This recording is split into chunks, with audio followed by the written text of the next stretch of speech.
Disclaimer, I am not a physiotherapist, I'm just an athletic trainer, so these are just my opinions based on my current knowledge. The 2021/2022 NBA season, Luka Doncic missed 17 games in the regular season and 3 games in the playoffs due to injuries. And the general narrative in the media has been that he came into the season out of shape, and that has directly correlated to the injuries he suffered during the season. Now, personally, if I had to carry a whole franchise on my back, I would probably be suffering a lot of injuries too. And I'm a Mavs fan, so please don't take this any type of way. But in all seriousness, when you really look at the numbers, I don't think that narrative makes sense. So Luka averaged 35.4 minutes per game during the season, and he played 65 games, which is actually his third highest total number of games in his 4 NBA seasons, and the second highest was 66, highest was 72, so not too far off like his most amount of played games. And to put that into perspective, Jayson Tatum, who's another young star in the NBA with the load of a franchise on his shoulders, only averaged 35.9 minutes per game. Now what that shows to me is that despite the aesthetics, although he may not look like the most ripped, like muscle building type of NBA player, he is 100% in NBA game shape, so he's not out of shape for the NBA. Meanwhile, most of the media, and myself included, would probably be breathing heavy like a dog if you're in an NBA game. You're here breathing heavy like a dog! So my initial assessment of Luka Doncic, if I got to train him, would be, why did he miss any of these games? Now, Luka Doncic suffered 4 injuries during the season, and in chronological order, it was a left knee/ankle sprain, then another left ankle sprain, then a right ankle sprain, and then a left calf strain. Now, the most obvious correlation is that 3 of these injuries were on his left leg and only 1 of them was on his right leg. And given that the initial knee/ankle sprain wasn't because of awkward landing or anything, it was because Austin Rivers landed on his leg. That was an impact injury that was out of his control. So, you know, the notorious nature of ankle sprains and knee sprains, they're very easy to re-injure, so it's not surprising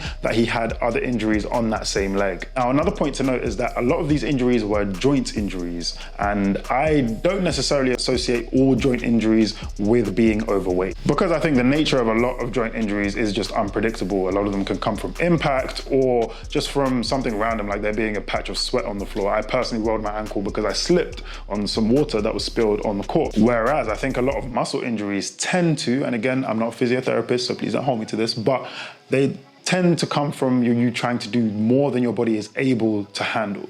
And that can come from mentally being able to do something, but not physically being able to actually perform that same action, AKA you're not actually in shape or as in shape as you are in your mind. I know you say that, well, he suffered a calf injury as well, that's a muscle injury, but I think that that could be more related to the fact that he'd also suffered 2 previous joint injuries on that same leg. So the calf was naturally going to be a bit weaker because it's overcompensating for other things. And that calf injury happened in the last game of the regular season, where, you know, you have accumulated fatigue throughout the season. And if we're talking about him being in shape, well, he'll have played his 65th game, considering he was 17. So he's on his 65th NBA game of the season. Surely he's played his way into better shape. And we could visually see where he was from the first game of the season to where he was before the playoffs. And he's clearly in better shape. So you can't really put that down to him being out of shape. So then that begs the question, how would I personally train him? Although I've said that I think Luka Doncic is in excellent NBA shape, and he's proven it because we can see that he gets to work, he gets busy with that rock, right?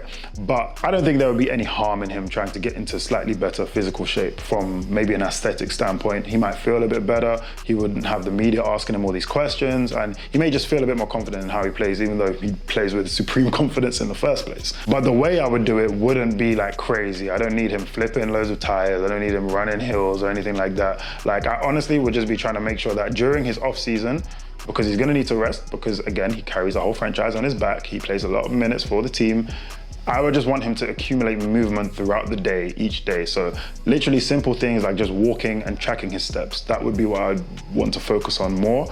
And also just his nutrition, just making sure he stays on top of it, can still enjoy his time off to rest, but, you know, stays on top of the nutrition a bit more so that he doesn't come into the season in a much worse position than he left off the playoffs. And obviously I would add in a bit of resistance training as well, just because it would add to that muscle mass, which would then, you know, help him look like he's in better shape as well. I think I'd also focus a bit on his mobility and explosiveness, just because there was an ankle sprain that he had against Golden State where it just kind of looked like he was a bit stuck in the mud and he just wasn't able to get his foot off the floor in time. Now, sometimes that's just due to dust on the floor, but it is an NBA court, so you'd expect it to be clean.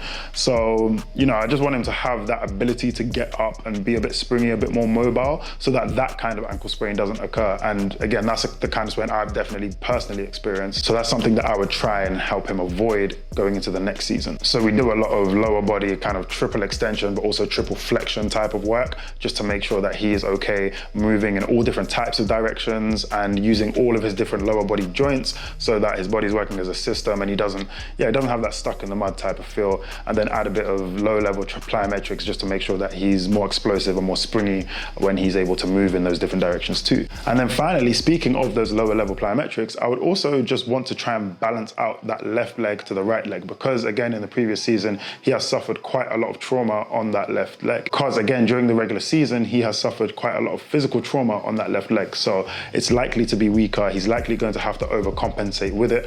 But if during the off season, we can build up that strength again to a certain level where it's either not too far off the right leg, or if they're balanced out completely, then that could hopefully at least put him in a better position for just the next coming season. So to get that balance, it would just be, again, adding in some of those low level plyometrics, as I said before. Also a lot of barefoot work, proprioception work, so that he knows where he is in space and he's able to just have more control of his feet, his ankles, his joints, his toes, and then overall should have better health in those individual legs. And it will also help strengthen that right leg too, or at least maintain the strength that's in the right leg already. So if you like the way that I've broken down this training method, then leave a like, comment, subscribe, but also head over to www.elitesmartathletes.com and get yourself a free vertical jump workout by just putting in your email at the bottom. And also you can check out the other online training options that I have on there too. And if you're wondering how to organize your in-season training schedule, then check out the video that's about to come on screen now for tips on that. But until next time, stay blessed.